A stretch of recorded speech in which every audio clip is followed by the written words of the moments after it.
Hello guys! Ipapakita ko lang sa inyo ang kakaiba at napakagandang dekorasyon na gawa lang sa kamay ng ating mga kaibigang mga Maranao.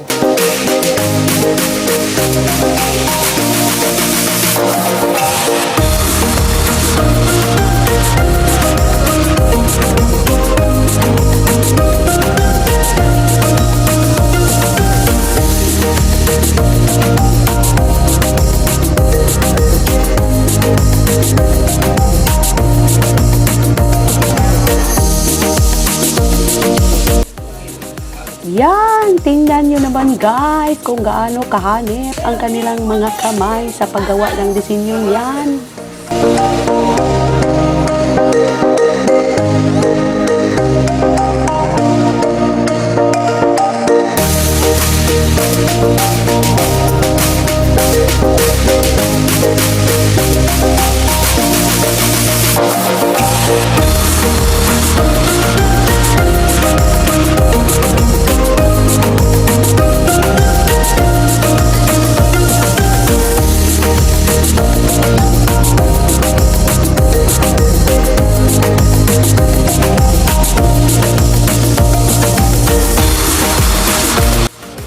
Ayan guys, titigan nyo yan. Inisa-isa ko yung tiningnan sa likod.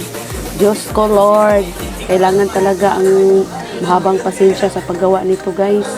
Siguro kung akong gagawa nito, aabutan ako ng isang dekada. Ay, Diyos ko!